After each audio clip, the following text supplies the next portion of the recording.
Hola, ¿qué tal? Buenas tardes. A nombre de GBA Consultoría y Capacitación y de la contadora Ángeles Mandujano, quien es la directora de este programa, les doy la más cordial bienvenida a una emisión más del programa de radio y internet Los Mejores Fiscalistas de México.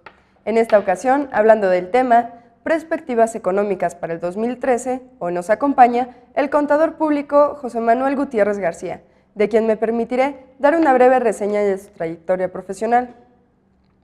Contador público, egresado con mención honorífica y cuenta con la maestría en Administración con especialidad en Finanzas en el Instituto Tecnológico de Estudios Superiores de Monterrey, Campus Toluca. Actualmente es asesor fiscal independiente y catedrático de diversas instituciones de educación superior, públicas y privadas. Ha participado como expositor en programas contables y financieros en el Instituto de Especialización para Ejecutivos SC, a nivel internacional en El Salvador, Honduras, República Dominicana y Estados Unidos. Es fundador y catedrático del Diplomado en Impuestos en el Instituto Tecnológico de Estudios Superiores de Monterrey, Campus Ciudad de México. Ha impartido diversos cursos de especialización para empresas privadas y organismos públicos, entre los cuales se encuentran Grupo Financiero Bancomer, Grupo Electra, Comisión Federal de Electricidad y el Nacional Monte de Piedad. Asimismo, participó en el Tecnológico de Monterrey, Campus Ciudad de México, como director de la carrera de Contaduría Pública y fungió como síndico del contribuyente ante la Secretaría de Hacienda y Crédito Público, representando a la Cámara Nacional de Autotransporte.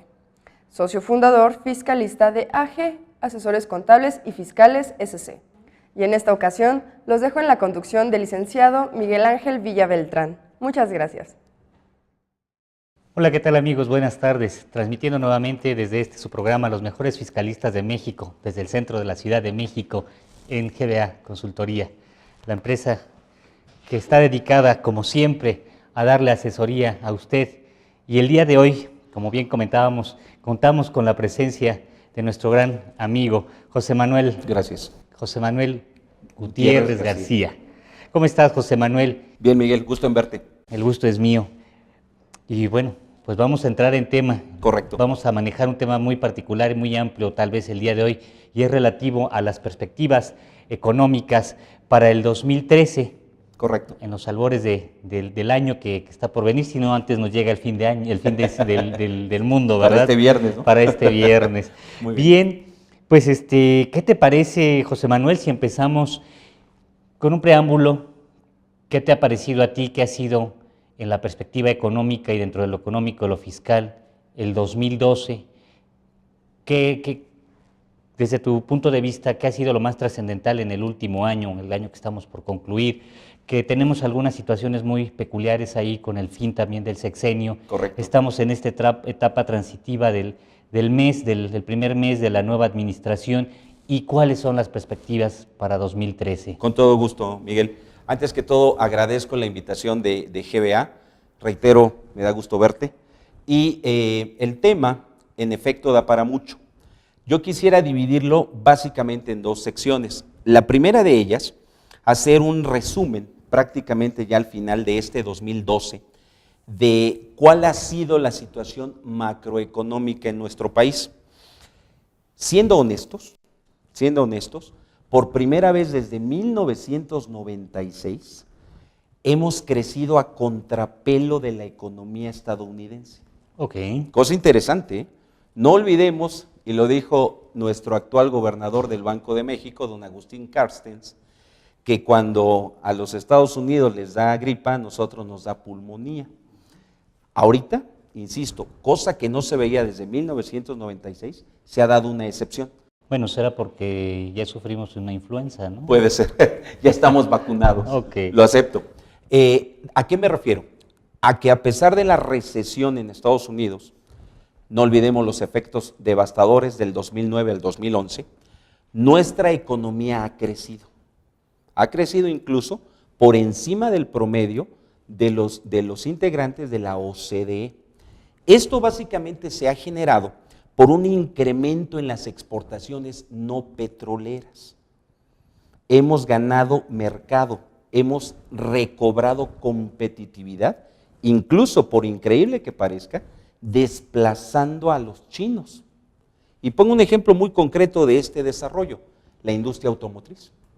Para nadie es un secreto que, por ejemplo, en estados como Aguascalientes, Guanajuato en particular, la inversión extranjera directa al sector automotriz está muy elevada, muy atractivo, ha resultado México para ese sector de la economía. Entonces, esto implica que para finales de 2012, a unos días de cerrar el ejercicio, nuestro crecimiento en el Producto Interno Bruto andará por ahí del 4%, cosa que, de nuevo, no suena nada mal si tomamos en consideración que, si bien es cierto, en Estados Unidos ha habido un mayor desarrollo económico, todavía no es suficiente. Okay. Todavía el público, el consumidor estadounidense está un poquito escéptico, tiene sus dudas. Y un tema que ahorita está muy en el aire es justamente el famoso déficit fiscal en Estados Unidos. Sí, que nos tiene nerviosos a todas las demás economías. Totalmente de acuerdo. De hecho, ojalá no se cumpla, el Fondo Monetario Internacional en ese sentido es un tanto pesimista. Ellos hablan de que si no se llega a un consenso, definitivamente por consecuencia de ese déficit fiscal, viviríamos una recesión prácticamente a nivel mundial, Miguel. Una recesión sobre de otra recesión. Correcto. Qué bueno que lo mencionas, porque de hecho ahorita para nadie es un secreto que la zona del euro, está viviendo, creo yo, una situación caótica. Saberá de echar tu mejor opinión, José Manuel. Tenemos cierto nerviosismo o hasta cierto escepticismo porque por primera ocasión estamos viviendo en México una situación que, si bien no es la óptima, sí, tampoco estamos en la misma situación que las economías o las grandes economías del mundo están viviendo. Estados Unidos ciertamente no es miel sobre hojuelas ahorita. Correcto, su economía. Correcto. Y Europa, particularmente los denotativamente llamados PIGS, particularmente Grecia y España, que es donde es más evidente la situación grave de desempleo y de problemas económicos, no la estamos pasando en México. ¿Qué es lo que estamos haciendo bien, José Manuel? ¿A qué se lo podemos atribuir? ¿Qué es lo que hemos estado haciendo bien? ¿O es acaso que estamos viviendo meramente en la protección de una burbuja de jabón que puede ser tan sensible y frágil que estemos en los albores de vivir una situación similar? Yo creo, y esto lo digo sin ningún ánimo partidista, que el sexenio que termina tuvo una gran cualidad: disciplina en las finanzas públicas. Situación que se observa también en esta iniciativa, en este paquete económico que ya el actual secretario de Hacienda, me refiero al doctor Videgaray, presentó recientemente al Congreso, y que, dicho sea de paso, todo ese paquete económico se rompió récord. Se aprobó en términos prácticos en 5 días. Me preguntaba en días pasados algunos conocidos especialistas en cuestiones contables, tal vez no específicamente de finanzas, pero sí contables, me decían, bueno, ¿a qué le atribuyes tú, Miguel Ángel, que por primera ocasión se dé una acelerada y tan rápida y ágil discusión y aprobación del, bueno, si no del paquete económico, de la ley de ingresos? Correcto, correcto. ¿Cómo podemos hacer o contextualizar esto, José Manuel? Estamos con una situación económica, si no del todo pujante, ciertamente estable. Correcto. No estamos viviendo la situación que Estados Unidos y el sur de Europa, y por otro lado está habiendo consensos. ¿Qué está pasando? Bien. ¿Qué es lo que estamos haciendo bien y qué durabilidad puede tener esto? Yo espero que por lo menos nos dure para el sexenio, porque es innegable que tenemos muchos, si quisiera hacerlo, porque para nadie es un secreto que traemos muchos pendientes. Uno de ellos, y es un tema ya muy trillado, la famosa reforma fiscal integral. Yo veo dos cosas. Primera, en efecto, Miguel, un consenso entre las diferentes fuerzas políticas, cosa que es bienvenida.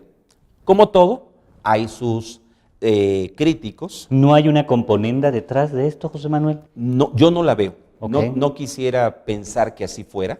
Por el contrario. Es decir, ¿no nos están dando pepitas?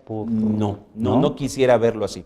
Al contrario, creo yo que este proyecto, que si bien es cierto es inercial, no había mucho tiempo ni mucho margen de maniobra, en honor a la verdad. Creo que es un paquete serio, creo que es un paquete responsable, me refiero en particular a la ley de ingresos. Okay. Vamos a ver al rato el estira y afloja, como cada año, Ujú. con la asignación del presupuesto de egresos, donde obviamente cada quien Quiere gastar más. Por supuesto, va y a velar aportar por menos. sus intereses, Ok. totalmente de acuerdo.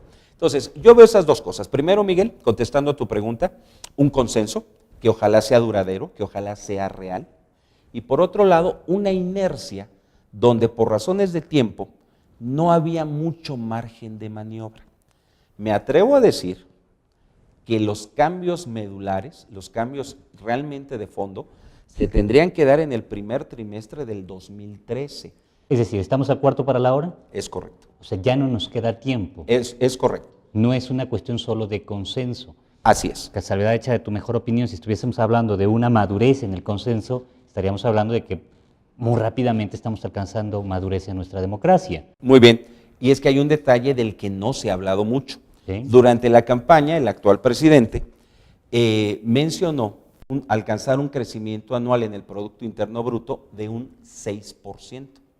Situación que en la ley de ingresos, chinos. sí, por supuesto, que en la ley de ingresos para este año no se menciona. Estamos hablando de que para este año el crecimiento en el Producto Interno Bruto será de un 3.5%. Siempre y cuando lo logremos. Correcto, correcto. Entonces, fríamente, ahí hablaríamos de la primer promesa incumplida del señor presidente. Él habló de un 6% de crecimiento anual y para 2013, y ahí está la ley de ingresos, Ujú. vamos a alcanzar en el mejor de los casos un crecimiento del 3.5%, que no es malo, ¿vale? Insisto, el margen de maniobra creo que no era mucho.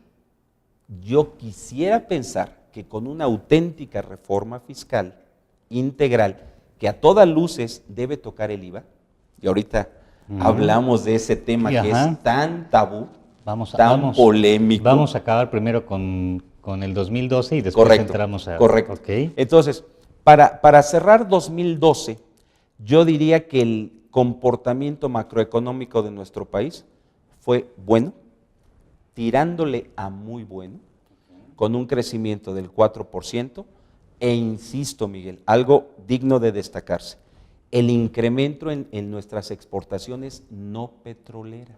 Ok, lo que estamos haciendo bien entonces, salvedad hecha de tu mejor opinión, es estamos exportando ¿Correcto? y no necesariamente cuestiones del orden petrolero, nuestras exportaciones no petroleras. Correcto. Estamos atrayendo inversión en el ámbito automotriz. Estamos ganando o recuperando mercado que en su momento, sobre todo me refiero en relación a la economía estadounidense, Ok. le cedimos a los chinos. Dicho esto con todo respeto. A los chinos y a los brasileños, en cierto modo, también. Es correcto.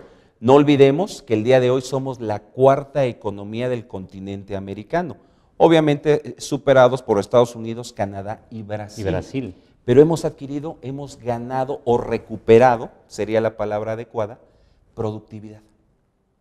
Hemos sido más competitivos.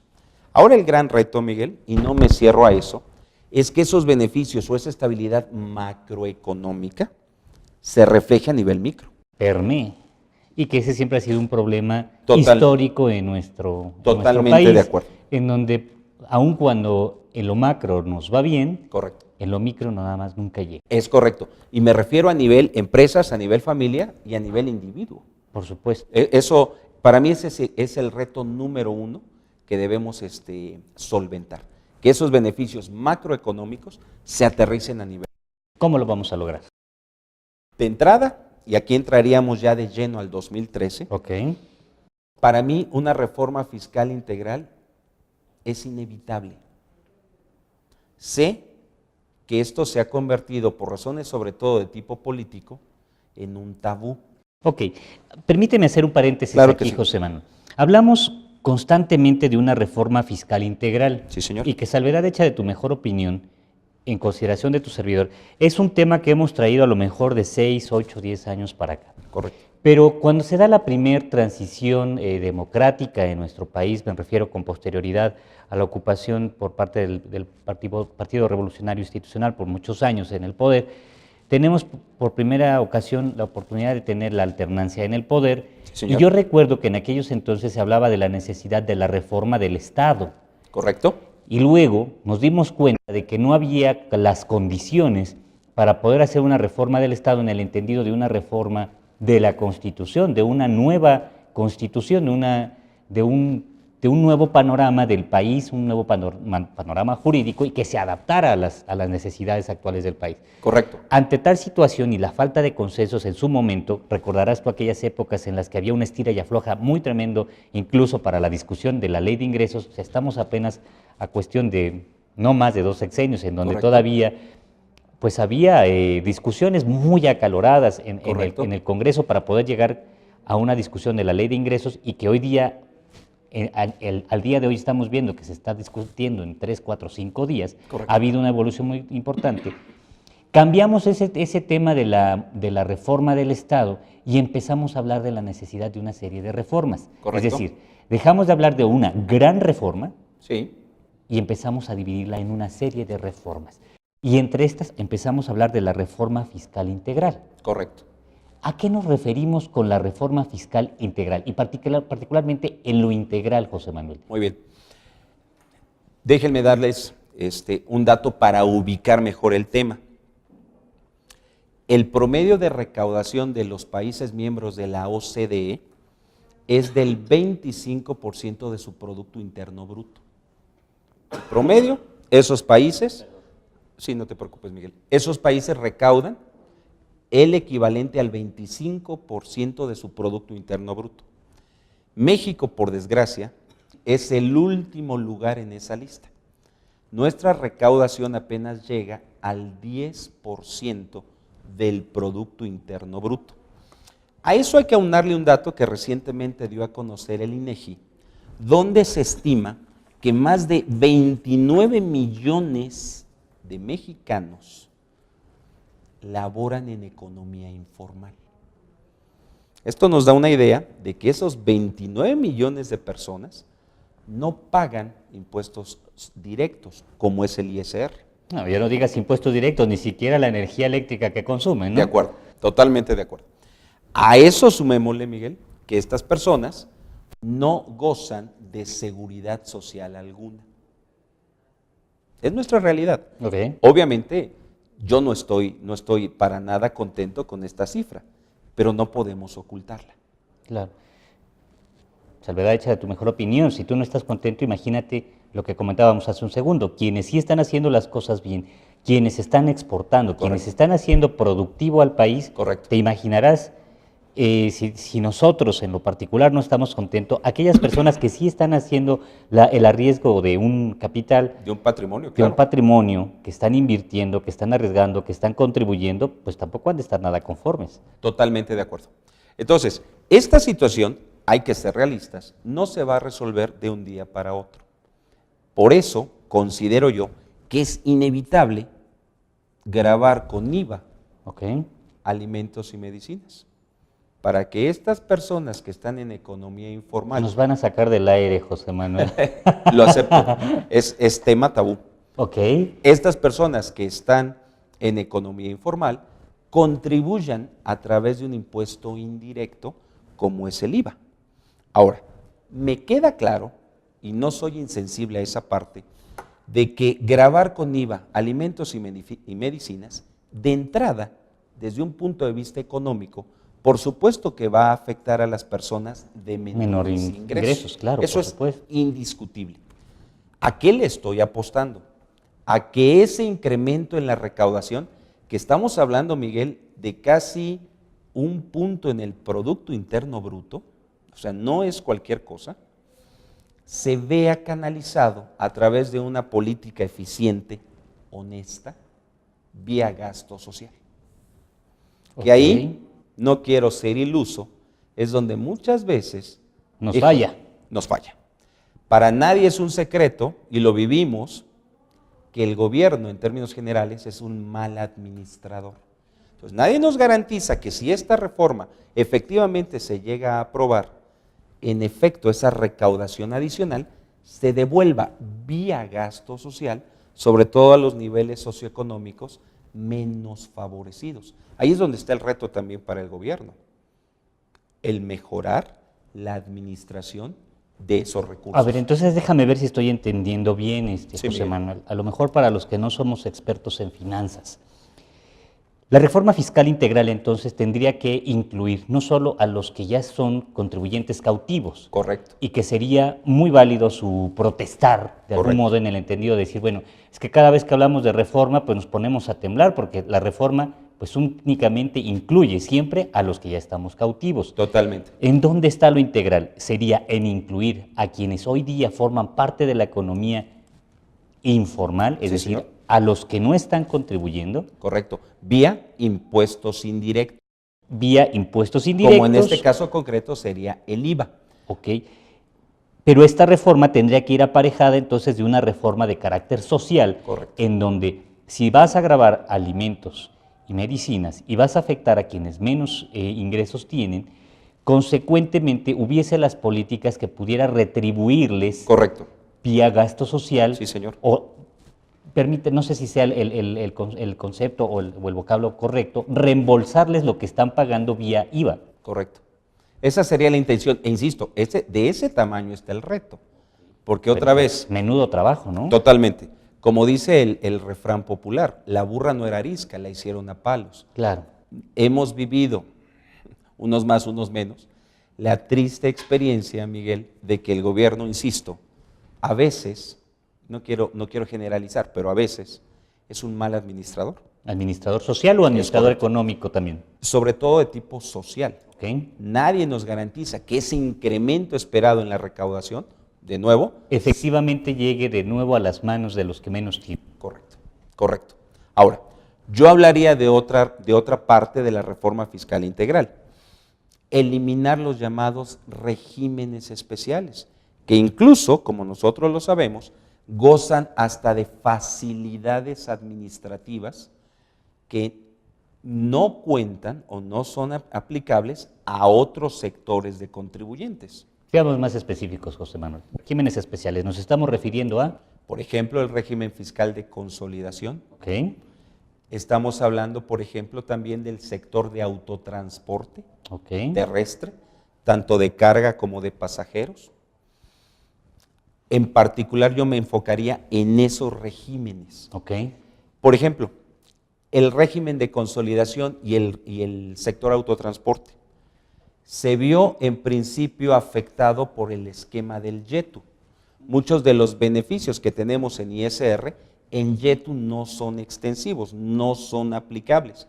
Pero también hay que reconocer que el YETU se ha quedado muy corto en relación a las expectativas que se tenían. Por ejemplo, para este año, del total de ingresos tributarios, el YETU va a participar apenas con un 3%. Muy poco. Muy poco. Sobre todo, insisto, Miguel, recordemos que este impuesto entró en vigor en el 2008, las expectativas eran otras que no se han alcanzado. Yo incluso soy de la idea de que la ley del YETU debería ser abrogada. Déjame ver si estoy entendiendo bien, José Manuel, y si no, corrígeme. Yo recuerdo cuando entramos 2007, 2008 con YETU, ¿Sí? entre las promesas que se escucharon tras bambalinas era la situación de que para 2012 Sí, señor. se abrogara la ley del impuesto sobre la renta. Correcto. Y estamos a días de terminar 2012, hemos terminado el sexenio y seguimos con las dos leyes. Es correcto. Y ahora me comentas tú que lo conveniente sería que se derogue, o se abrogue, mejor dicho, la ley del YETU. ¿Por qué? Dos razones. Primera, por lo complejo, Miguel, que ha resultado manejar paralelamente tanto el ISR como el YETU, ambos impuestos directos. De verdad ha resultado complejo, sobre todo para ciertos sectores de contribuyentes. El YETU también se ha convertido en un impuesto regresivo, dado que las expectativas en cuanto a un incremento en la recaudación no se han dado. Al contrario, ha afectado a sectores de contribuyentes muy particulares, en mi opinión, de manera un tanto injusta. Por ejemplo, los arrendadores personas físicas. Estas personas, en la práctica, aplican la famosa deducción opcional, 35% de sus ingresos, dado que normalmente no tienen deducciones particulares o que puedan amparar con comprobantes que reúnan requisitos fiscales. Entonces, una deducción ciega, directa, muy práctica, 35% de su ingreso. Esa deducción ciega, como le llamamos en la práctica, tú lo sabes, en YETU simple y sencillamente no existe. No está contemplada en la ley. ¿Qué está pasando entonces? Que ese sector en particular de contribuyentes tiene una base gravable que prácticamente es su ingreso nominal. En mi opinión, ese impuesto resultaría hasta cierto punto excesivo. Sí, señor, rayando tal vez hasta en lo confiscatorio. Tú como abogado dominas mucho mejor que yo ese tema. Entonces, el YETU no ha cumplido sus expectativas, ha complicado de manera innecesaria nuestro sistema tributario. Yo soy partidario, y de hecho, así se había contemplado, de que esa ley sea abrogada. Y además, Miguel, hay otro argumento todavía más poderoso.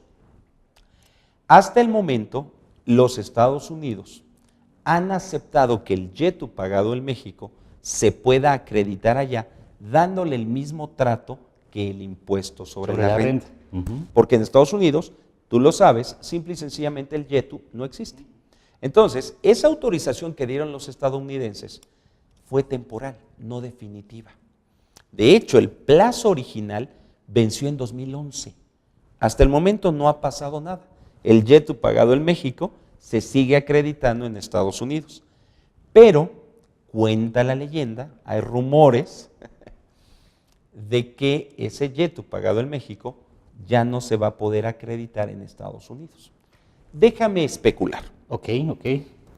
No sería el único factor, desde luego, pero si esto en la práctica se llegara a dar, generaríamos doble tributación. Por supuesto. ¿Y cuál sería el peor de los escenarios? Que la inversión estadounidense, que dicho sea de paso es la más importante en nuestro país, pues simplemente bajara la cortina, liquidara personal, liquidara activos y se estableciera en otro país donde el YETU no existe. Y ojo, Miguel, para no irse tan lejos, Guatemala, Belice, San Salvador, Nicaragua, Costa Rica, ahí no existe el YETU. ¿De acuerdo? Okay. Entonces, si eso se llegara a dar, por favor, sería absurdo pretender mantener el YETU por el efecto macroeconómico que tendría en relación a una fuga o a la falta de ingreso de la inversión extranjera directa más importante que es la estadounidense. Grave situación. Sí, señor. De algún modo, pues ya nos fuimos de largo, José Manuel. ¿Y qué te parece si entramos a la situación de ver las perspectivas pues, en cada uno de los ordenamientos? Correcto. Pues para el paquete económico 2013, ¿cuál es tu punto de vista? Medianamente ya hemos abordado YETU, no sé si nos puedas hacer alguna otra observación. ¿Qué es lo que podemos esperar para YETU para 2013? Bueno, realmente no se vislumbran cambios. Okay. Vamos a seguir, al menos por los primeros meses del año, con el mismo esquema fiscal con el que vamos a cerrar en este 2012. Okay. Salvo un detalle, no olvidemos que ya estaba aprobada vía disposición transitoria una tasa del 29% para el año entrante. Esto se dio marcha atrás. Para 2013, la tasa de impuestos sobre la renta, tanto para personas morales como físicas, seguirá siendo 30%. Entiendo. Lo cual a mí, desde la perspectiva de tus servidores, como Gracias. que a veces el legislador le gusta jugar a las promesas puestas en la ley, pero que no entran en vigor, ¿no? Correcto. Es la promesa que no se cumple. Correcto. Y que por encima de nunca llegarse a concretar, terminan por mandarla a la lista de promesas a olvidar, dice la canción, ¿no? Lo acepto. De hecho, así está. Hay también por ahí, y permíteme hacer un paréntesis, Miguel, un tema que generó mucha inquietud. ¿De qué hablo? De un nuevo requisito que al final del día no fue aprobado en relación a las famosas deducciones personales. Permíteme aterrizar. Las personas físicas en nuestra declaración anual podemos, entre otros gastos, deducir honorarios médicos, gastos hospitalarios, transporte escolar obligatorio. La intención en esta ley de ingresos, que por fortuna no fue aprobada, eso de por fortuna, cada quien que lo aterrice, cada quien que lo aplique de acuerdo a sus intereses. La intención, ¿cuál era? Que para poder deducir esos gastos, era requisito que estuvieran pagados con cheque, con transferencia, con tarjetas o con monederos electrónicos. Es decir, si tú pagabas la consulta del pediatra de tu hijo con efectivo, como normalmente lo hacemos en la vida común, sería no deducible. No deducible. Insisto, esto por el momento no fue aprobado. Como bien dices tú, afortunadamente. Afortunadamente. El argumento que dieron los legisladores es que todavía estamos muy atrasados en la intención de bancarizar a la mayoría de la población. O sea, no todas las personas tienen acceso a banca electrónica o a banca comercial incluso, Miguel. Entonces, ahorita no pasó. Mi pronóstico deportivo es que es cuestión de tiempo. Es cuestión de tiempo. Porque ya lo hemos vivido, por ejemplo, no me dejes mentir, un caso que también en la práctica genera muchos dolores de cabeza, el requisito de pagar con cheques, transferencias, tarjetas o monederos electrónicos el consumo de combustibles, sin importar el monto de estos.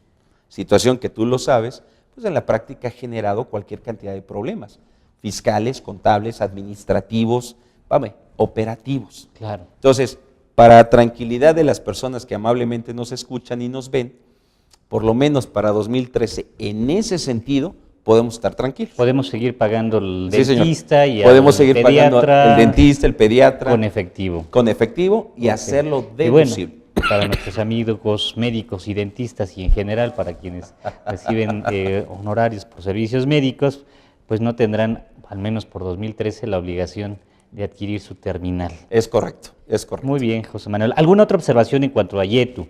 Para cerrarlo de una vez, José Manuel. No, nada más, para mí el YETU está herido de muerte. Me atrevo a hacer ese diagnóstico. ¿Cuánto tiempo le das de agonía?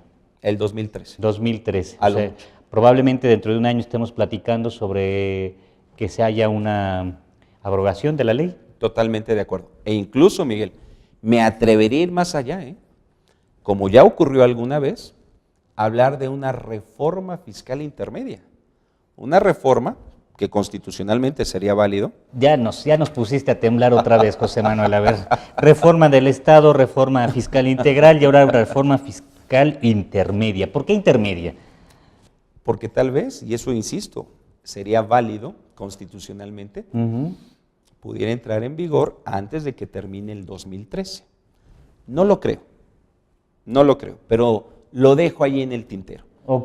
Pensaría yo que para 2014, una vez que se logren todos los consensos necesarios, sí podríamos hablar de esa tan cacareada reforma fiscal integral. Y es que además, Miguel, las promesas hechas en campaña por el licenciado Peña Nieto son muchas.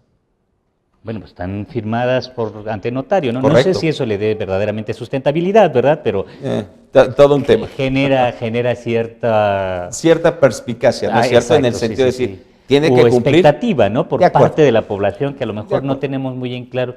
¿Qué compromiso adquiere al momento de firmarlos ante un notario? La realidad es que es algo, en mi opinión, meramente simbólico. Por darle un formalismo a lo mejor. De acuerdo. Para que quede asentado que lo prometió. De acuerdo. Que no se nos olvide. Entonces, gran parte de esas promesas, Miguel, y no puede ser de otra manera, son económicas. Claro.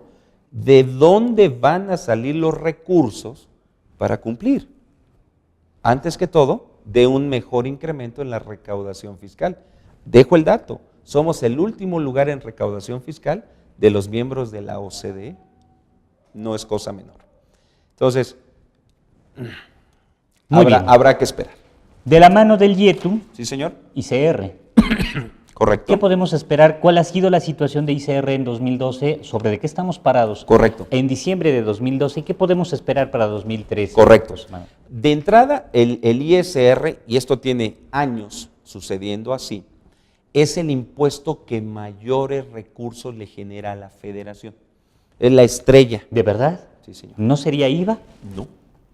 El ISR... Hubiese pensado no, que fuese el IVA. El IVA y el IEPS están relativamente cerca en un segundo lugar. Ok. Pero el impuesto número 1, que para este 2013, es más o menos el promedio que se ha manejado en los últimos años, estamos hablando que del total de ingresos tributarios, la mitad, Miguel, van a provenir del impuesto sobre la renta. Y esto, hasta cierto punto, tiene una razón muy concreta. El famoso impuesto a los depósitos en efectivo, el IDE. Okay. El IDE ha sido verdaderamente exitoso, no en cuanto a recaudación, porque no es su objetivo primario, sino más bien en la información que le proporciona al fisco para que ahora sí ejerzan actos de control y de fiscalización. Válgase la redundancia. Que si te lo voy a echar de tu mejor opinión, mucho tiene que ver este gravamen, o la mecánica de este gravamen, mejor dicho, con las famosas invitaciones que ha sido tema de algún otro de nuestros programas aquí. Correcto, correcto. Y que, pues a lo mejor en términos económicos pueda no representar mucho para el gasto público, pero en términos logísticos de la información que le está rindiendo al gobierno la mecánica de esta contribución, que pudiera dar tintes de más que contributiva para fiscal. Correcto. O sea, es decir, que tiene fines que van más allá de la información es dinero, de algún modo, la información es poder y esta mecánica le está dando muchísima información, muchísimo poder de administrar al contribuyente, al Estado. Un dato, Miguel, que para mí resulta verdaderamente claro. Del 2008 a la fecha que entró en vigor el IDE, la base de contribuyentes se ha incrementado en 1.250.000 personas. No es poca cosa. Claro. En ese sentido, el IDE ha sido muy exitoso. Y al tener información, totalmente de acuerdo, información es control, es poder, pues se ha visto incrementado, entre otros, la recaudación del impuesto sobre la renta. Déjame poner una ecuación muy lógica. Muchas personas, y no digo que está bien, pero ocurre, no cumplen adecuadamente con sus obligaciones fiscales. Me voy a un extremo, ni siquiera están inscritas en el RFC. Se me ocurre que tengo un puesto en la calle. Correcto. Que me va muy bien. Correcto.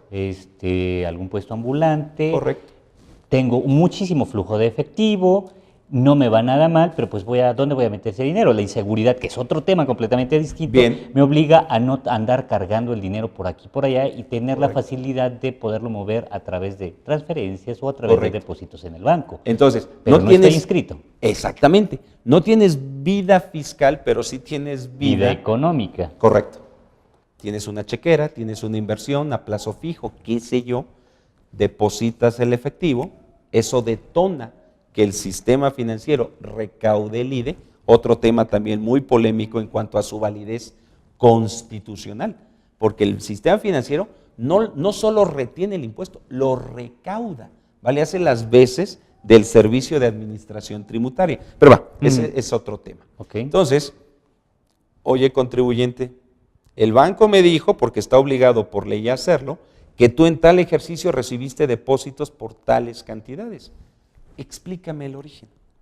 Y ahí entramos a otro tema, que es la famosa discrepancia fiscal.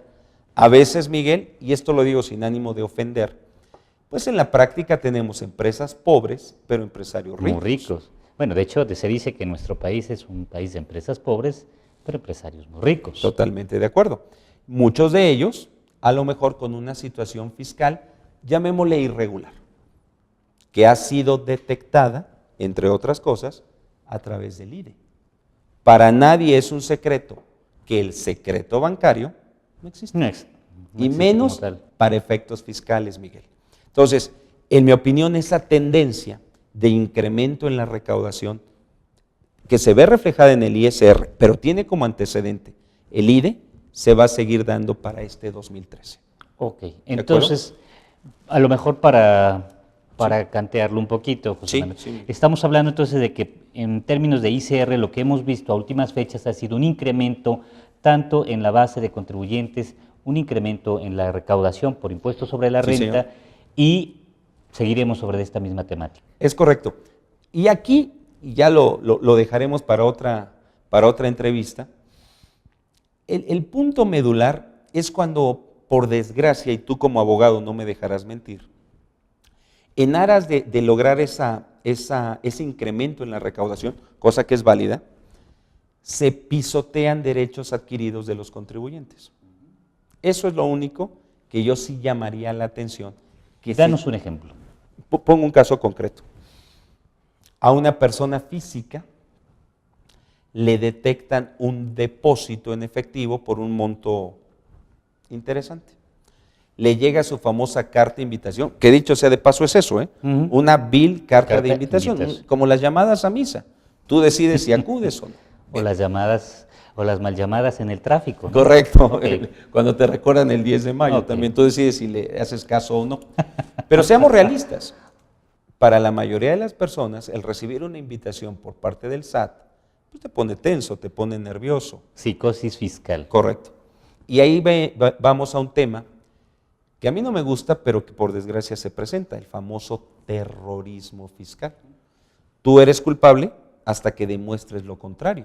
Cuando, según entiendo, Miguel, debería ser exactamente al revés. Bueno, recientemente, parte de uno de los, no recuerdo específicamente el nombre, porque no los tengo muy en claro todavía, de las nuevas personas que forman el gabinete de gobierno, Sí, señor. comentaban sobre esta situación, ¿no? Que buscaban entre algunas de las reformas que se busca hacer verdaderamente efectivas o aterrizar como principios constitucionales en nuestro sistema jurídico, era precisamente este hecho de que en nuestro país se hiciera verdaderamente efectivo aquello de que todo el mundo es inocente hasta que no se le demuestre lo contrario, porque de facto, o contrario sensu a lo que estaban diciendo en ese momento, y que tú lo reiteras ahorita a través de tu comentario, es que en nuestro país, en muchos aspectos, para las autoridades administrativas, como contribuyente o como gobernado en general, eres culpable hasta en tanto no demuestres lo contrario. Correcto. Situación completamente ilógica y antijurídica, yo diría, porque pues te buscan o te orillan a acreditar un hecho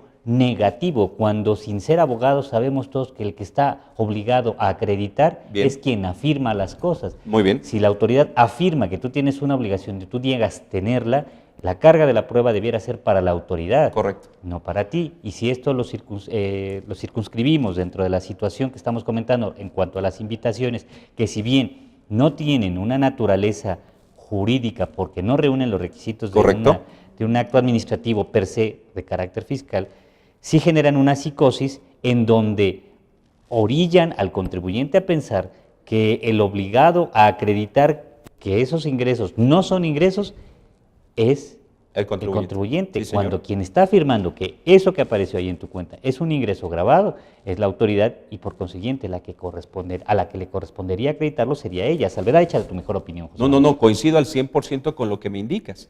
Y en este caso en particular, resulta que el dinero proviene de la enajenación de un inmueble que esta persona usó como casa habitación. Nada más que ojo, por desgracia, la compraventa se celebró entre familiares y por falta de recursos el contrato privado no se elevó a escritura pública como lo establece la ley. Mas eso no significa que el recurso, Miguel, tenga una procedencia ilícita. No, déjame, te doy un ejemplo a lo mejor muy burdo, José Manuel, pero que me ha tocado escucharlo en la práctica. Tú sabes que un muy alto porcentaje de los habitantes de la Ciudad de México y de las grandes ciudades en el país vivimos en conjuntos habitacionales, departamentos. Correcto, pues. correcto. Entonces, de por sí es muy complicado vivir en una unidad habitacional o en un edificio de un condominio. Y la cuestión de la administración de las cuotas de mantenimiento. Quien se chuta, por decirlo folclóricamente, la administración, aun y cuando tú constituyas un condominio como una unidad ante la Procuraduría Social, eso no le genera una personalidad jurídica específica al condominio. Entonces, ¿qué es lo que tiene que hacer el administrador? Bueno, yo no me voy a arriesgar a estar cobrando, o si me hacen ustedes favor, deposítenme a mi cuenta para poder llevar la administración de los gastos del edificio. Eso, para el fisco, ya es ingreso omitido. Ya es ingreso omitido. Y entonces, por estar cumpliendo los condóminos con el pago de sus cuotas condominales y por estar haciendo el favor al administrador de administrar el edificio, le va a tener una repercusión en el ámbito fiscal. Correcto. O sea, se va a meter hasta la cocina con las cuestiones relativas a impuestos sobre la renta. Es correcto. E insisto, Miguel, ese ejemplo que por desgracia ocurre con mucha frecuencia en la práctica, nos viene a demostrar de nuevo que tú como contribuyente eres culpable hasta que demuestres lo contrario. Si pagaste $1, el fisco siempre se preguntará ¿por qué no pagaste 2 o por qué no pagaste 3? Me queda claro que su función es esa. Decías que la burra no era arisca. Es correcto, pero ojo, hasta donde yo sé, Miguel, todavía vivimos en un estado de derecho. Así es. Que desgraciadamente en la práctica a veces brilla no por su permea ausencia. al contribuyente de Es a pie, correcto, ¿no? es A correcto. la persona de Ahora, ciudadano se han hecho común y buenos corriente. intentos, pensemos la Prodecom, pero no son suficientes, le faltan dientes. Ella emite recomendaciones, pero hasta ahí, no va más allá. Y otro detalle que también vale la pena mencionar, la justicia, y obviamente la parte fiscal no está exenta de esto, es lenta y es cara. Sí. Es cara. A veces, por desgracia, Miguel, tienes que terminar aceptando un acto que sabemos que es ilegal o injusto, porque el medio de defensa te sale más caro Sí. o te consume más recursos. Y no solo hablo de recursos económicos, tiempo. La situación de las multas. Sí, señor. Estas multas de 12,000 pesos, 13,000 pesos que están llegando. ¿Quieres impugnarlas? Te sale tan caro Correcto. pagarlas que impugnarlas Correcto. o siquiera garantizarlas, ¿no? Correcto. O sea, te sale más caro el trámite de impugnarlas que lo que vas a tener que pagar. Y ojo, Miguel, tú como abogado lo vives con mayor frecuencia. En los últimos años se ha dado una tendencia a nivel tribunales, a nivel poder judicial, para que la mayoría de sentencias, sobre todo las más polémicas, se carguen a favor del fisco. Y digo, no voy más allá, retomando el tema del YETU. Los agravios más importantes contra los cuales los contribuyentes presentamos amparos en relación al YETU, los perdimos. Los derechos adquiridos, Sí, señor. comentabas hace Sí, un señor. momento. Nos golearon.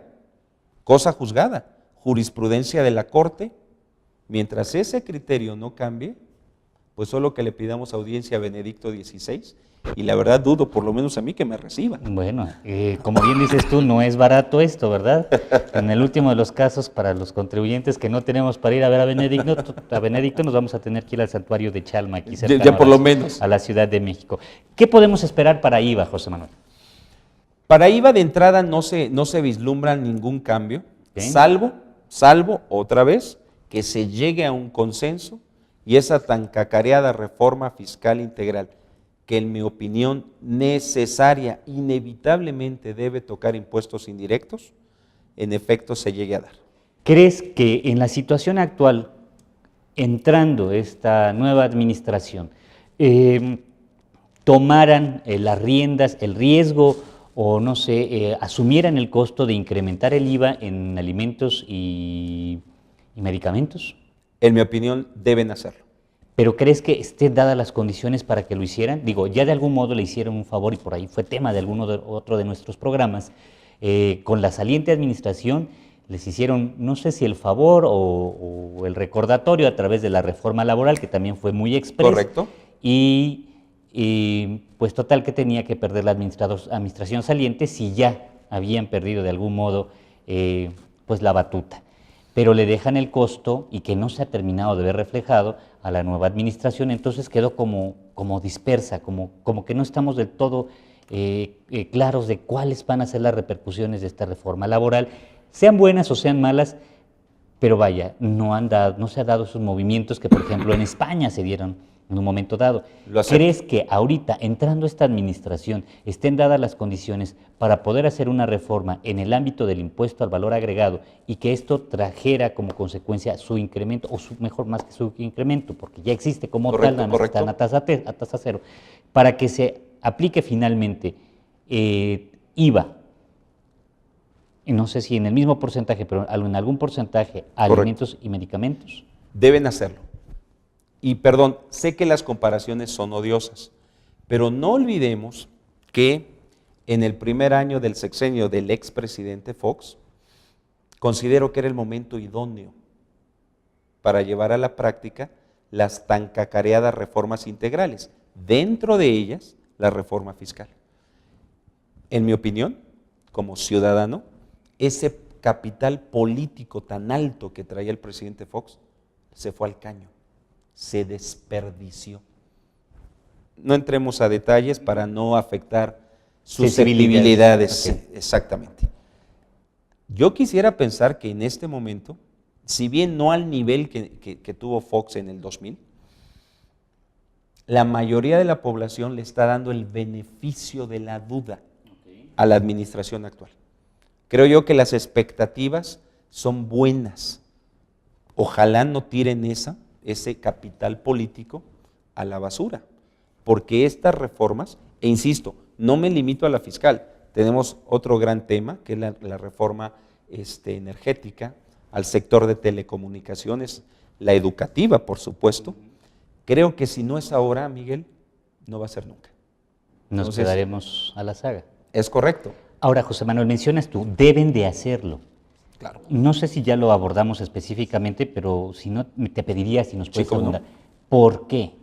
A lo mejor nuestra naturaleza, particularmente de tu servidor como jurista, me hace buscar no solo la razón de lo que ya tengamos firmado con la OCDE o no, Entiendo. sino el motivo. ¿Por qué? Porque como país nos está costando mucho. Te pongo un ejemplo y que está en la misma ley de ingresos, Miguel. El famoso presupuesto de gastos fiscales. Ok. Ahora sí que la antítesis Ujú. de la recaudación. La tasa cero en alimentos y medicinas nos cuesta como país el 1.14% del Producto Interno Bruto. Entonces, Para quienes somos de a pie, ¿qué significa eso? que esta ¿Cómo nos cantidad afecta? en pesos y centavos es lo que se deja de recaudar como país por tener un régimen preferencial que sería la tasa cero en alimentos y medicinas. Si este 1.14% del PIB que se deja de recaudar lo pusiéramos en pesos, contantes y sonantes, Ujú. otra vez tendríamos recursos no suficientes, nunca lo van a hacer, Miguel, pero sí tal vez adecuados para sufragar, entre otras cosas, el gasto social. ¿Hay algún ejemplo de alguna otra jurisdicción internacional, algún otro país que así lo maneje y haya tenido éxito en esto? De hecho, hay varios ejemplos. Se me ocurre uno muy concreto, Miguel. En el segundo mandato del presidente Clinton en los Estados Unidos, es correcto, pero venían de una situación económica un tanto compleja. ¿Cuál fue una de las medidas que en mi opinión funcionaron y funcionaron bien? Bajar la tasa de impuestos sobre la renta, que es un impuesto directo, para que el público, el pueblo, la gente, tenga más lana en su bolsa y esté más propenso a gastar, a consumir. Ok. Y Se vea contribuir, incentivada. correcto, contribuir al gasto público vía impuestos indirectos. No perdamos de vista el dato que mencioné hace un momento. 29 millones de personas están en economía informal. No pagan impuestos directos. Perdón, pero sí se enferman y sí comen. Por supuesto. Creo yo que allá hay una Que oportunidad, paguen por enfermarse y por comer. como lo hacemos los demás. Ok. Bueno, sí, claro. Hoy día enfermarte una simple gripa es un lujo. Por supuesto. Es un lujo. Por supuesto. Entonces, el punto medular es ese. Insisto, mi opinión es técnica. Sé que aquí hay muchas aristas, sobre todo de tipo político Y social. O sea, no soy ajeno, no soy insensible a eso. Por supuesto que se está dando. Pero al final del día, este incremento en la recaudación tiene que permear vía gasto social, Miguel. Porque estamos inmersos, en mi opinión, en un círculo vicioso, donde no recaudamos lo necesario, no hay los recursos necesarios por lo mismo para el desarrollo que exige. Y ojo, sé que es una frase muy trillada, pero ya ni siquiera para nosotros, sino para las generaciones que vienen atrás. Tú date una vuelta por cualquier escuela pública o privada, ve la cantidad de chavos que están ahí y que el día de mañana van a demandar una casa, servicios públicos, un trabajo. O sea, ahí lo dejo, ¿no? Entonces, ese dato, insisto, para quien lo quiera checar, está en la ley de ingresos. Déjame ver si estamos entendiendo bien entonces, Sí, José Manuel. Para poder hablar de que verdaderamente se llega a dar una reforma fiscal integral, Sí, habrá que entrarle al toro por los cuernos correcto. con el IVA. Sí. Y si no viene esta reforma integral que incluya la cuestión de meter a la, pues a la contribución Sí. a los informales vía el IVA, vía el incremento a alimentos y medicamentos, entonces estaremos hablando de que no hay una reforma fiscal integral. Totalmente de acuerdo, Miguel. ¿Qué es lo que al final del día ha ocurrido? Somos un país, pensemos en números redondos, de 110 millones de habitantes. El padrón actual de contribuyentes anda por ahí de 35 millones. De estos, 14 millones son asalariados. O sea, otra vez, el choncho de la recaudación, perdón por la frase, está soportado por los cautivos, lo que hablábamos hace rato. Entonces, la persona que ya está pagando impuestos, quiera o no, a través de la retención que le hace su patrón, tiene razón en protestar. Oye, yo estoy pagando, yo estoy cumpliendo, no veo una retribución en bienes y en servicios públicos. Y el señor que está allá en economía informal, que son 29 millones, sí demandan esos servicios públicos, pero no contribuyen. Todo un tema, ¿eh? Todo un tema, pero yo técnicamente no le veo otra salida. Lo cual, no sé si sea tu opinión, José Manuel, nos llevaría a la situación de que la reforma fiscal integral o la propuesta, la iniciativa de una reforma fiscal integral tendría que venir aparejada o acompañada de una reforma social. Sí, desde luego. Y ojo, ya se dieron algunos avances, por ejemplo, Miguel, la famosa ley de contabilidad gubernamental, que es un muy buen avance. ¿En qué sentido? Porque hace más transparente por ley en qué se está gastando a nivel municipal, estatal y federal los recursos públicos. Para nadie es un secreto que en estos 12 años en los que el PAN estuvo en el poder, muchos gobernadores, presidentes municipales, sobre todo de otros partidos, se volvieron señores feudales, donde prácticamente lo que decían se hacía, y más cuando su congreso local era dominado por integrantes de su propio partido. Entonces, el poder corrompe, Miguel. Lo que no se controla se degenera. ¿A qué quiero llegar? A que hacían y deshacían con las finanzas de esos estados. ¿Estamos hablando de Coahuila y Aguascalientes? No, me suena, No entre muchos no son otros. estados en el país, ¿verdad? No. Entonces, creo yo que ahí también hay otro avance significativo. Por ley, vamos a poder checar en dónde se está canalizando efectivamente cada peso que se está recaudando. Yo creo que es un buen avance. José Manuel, tenemos poco tiempo, en realidad. Ojalá pudiéramos ampliar esto más adelante. Con todo a lo gusto. mejor cuando llevemos algún tiempecito más ya entrados en el nuevo ejercicio. Correcto. Pero abordamos en lo general YETU, ICR e IVA. Nos quedan otros impuestos. ¿Qué nos puedes abordar, no sé, IEPS o qué otros impuestos consideras tú que pudiéramos tener alguna expectativa para el 2013? Bueno, el IEPS se ha puesto otra vez en el ojo del huracán en relación a esta iniciativa que anda por ahí de gravar refrescos y bebidas azucaradas. No olvidemos que después de Estados Unidos, México lindo y querido es el consumidor más importante de refresco. No somos gordos. No. Llenitos nomás. Nada más, y más mi caso. Entonces, a lo que quiero llegar es que, en mi opinión, es una política simplista.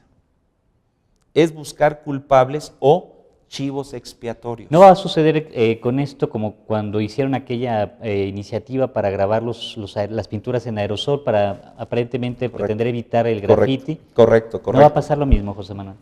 A mí este tipo de impuestos tan dirigidos nunca me han convencido. Aquí obviamente se pone en riesgo fuentes de empleo. Y además, desde un punto de vista estrictamente social, para nadie es un secreto que los refrescos son una fuente, entre comillas, barata de calorías. Sobre todo, Miguel, para las personas con menores ingresos. Insisto, yo no digo que eso esté bien, pero es nuestra realidad. Entonces, otra vez, esa persona para la cual el refresco es su fuente de calorías directa, pues se va a ver afectada de nuevo en su economía por el hecho de que el precio como consumidor final se va a ver incrementado si es que se aprueba el IEPS. No creo que vaya por ahí. No me parece ¿Sería la verdaderamente solución. significativo lo que se pudiera recaudar? Porque hasta donde yo recuerdo, Salvedacha, como siempre, y reiteradamente digo, José Manuel, Salvedacha, de tu mejor opinión, eh, ¿será, ¿será significativo lo que pudieran obtener como ingresos mediante este impuesto a los refrescos? Porque entiendo que la recaudación tiene por finalidad cubrir el gasto Totalmente público. de acuerdo. No, Miguel, en mi opinión, esto es más escaparate político, es más pose, Ok. que no le veo, honestamente, futuro desde un punto de vista económico y de política fiscal. Pero desgraciadamente hace ruido. Ok. Y eso es lo que, en mi opinión, debemos evitar entrándole de lleno, a fondo, a una reforma integral. Y no en ideas sueltas, que como atinadamente lo dices, no van a resolver el problema de la recaudación y que lo único que hacen es generar incertidumbre. Está por demás decirte que las principales refresqueras, pues ya comentaron que si ese impuesto se llega a aprobar, estaría en riesgo más de 150,000 fuentes de empleo. Y ya tienen un esqueleto de su amparo, Es correcto, seguramente, ¿no? es correcto, o sea, no lo discuto. Obvio, me queda claro y es algo muy humano que cada quien cuida sus intereses. Por supuesto. Pero por estos intentos aislados, Miguel, honestamente creo que nos puede salir más caro el remedio que la enfermedad. ¿Algún otro impuesto? Bueno, de hecho, nada más, igual que en años anteriores, hay por ahí el famoso impuesto a las importaciones. No olvidemos que las exportaciones, No por están fortuna, grabadas. no están grabadas. Salvedad hecha, creo que de las obras de arte, una cuestión Correcto, por ahí. hasta ahí nada más. Pero ojo, y creo que esta política ha dado frutos. Otra vez, retomemos uno de los puntos iniciales de nuestra charla. Nuestras exportaciones no petroleras, Miguel, han crecido. Fíjate que, como anécdota, hace algunos años tu servidor inicié en el ámbito aduanero, justamente, Mira. y en aquellos años se mencionaba que al paso de 10, 15 años, 1 de cada 7 trabajos dependería de las exportaciones. Creo que no estamos lejano a ello. Correcto. Y por ejemplo, el caso concreto de nuevo, la industria automotriz. Han regresado inversiones que se habían ido a Asia, en particular a China. Están regresando. Sería interesante saber por qué. En mi opinión, por una buena calidad de la mano de obra mexicana. A veces pecamos de malinchistas, pero la realidad es que somos productivos cuando queremos hacerlo. Excelente. ¿Algo más que nos puedas abundar, Pues José nada. Manuel? ¿Qué otras expectativas económicas pudiéramos tener para 2013? Pues mira, vuelvo a manera de conclusión, Miguel. Creo que ahorita estamos en un impasse entre el término de una administración, de un régimen, y el inicio o el retorno de otro. Es correcto. Creo que ahorita no hubo, insisto, mucho margen de maniobra, pero yo estoy convencido que por lo menos el primer cuatrimestre del año en materia fiscal va a dar mucho de qué hablar. Es ahora o nunca, Miguel. Yo así lo veo, el llegar al fondo del asunto con la tan cacareada reforma fiscal integral. Ojalá se dé. Una última pregunta, ¿Cómo no, José Manuel, Miguel? se nos quedaba aquí en el tintero. ¿Crees que haya nuevos impuestos? Se ha mencionado por ahí que alguna respuesta por parte de las autoridades, pero nos interesa tu opinión. No, yo a título personal no creo que haya nuevos impuestos. Yo creo que se va a adecuar lo que es la estructura del ISR y del IVA principalmente. Me atrevo a decir. Básicamente, no Básicamente. tendremos ninguna nueva sorpresa, al menos en el 2013. No lo vislumbro. Al contrario, considero que, de nuevo, el tema que mencionábamos del YETU va a desaparecer, en pocas palabras. Muy bien. Mi perspectiva. Pues excelente. Muchísimas Miguel, gracias. te José agradezco Manuel, la que nos atención. dejas con muchas inquietudes, pero también muchísimas respuestas. Te agradezco. Te agradecemos infinitamente tu participación. Muchas gracias. Y aquí estoy a la orden. Esta es tu casa y Muchas gracias. como un reconocimiento por parte de GBA Consultoría Muy y Capacitación. Muy amable. José Manuel, pues nos enorgullece por parte de la institución Muchas hacerte gracias. entrega de este reconocimiento y que me permitiré leer. Dice: GBA Consultoría y Capacitación SC se enorgullece de entregar el distinguido reconocimiento por su participación en el programa Los Mejores Fiscalistas de México al contador José Manuel Gutiérrez García por su destacada trayectoria profesional y por su invaluable ejemplo de capacidad, sabiduría y competencia aplicada al ejercicio de la contaduría fiscal en México. Por parte de la contador Ángeles Mandujano López, el titular de este programa, y del contador Andrés Ávila García, en México Distrito Federal, en diciembre de 2011. José Manuel, muchísimas gracias Miguel, por tu te participación. agradezco. Esperamos verte pronto por aquí. Muy amable. Será Muchas un placer. gracias. Muchas gracias. Y a nuestros amigos, nuevamente, los esperamos ver aquí en este su programa, Los Mejores Fiscalistas de México. Muchísimas gracias. Hasta la próxima.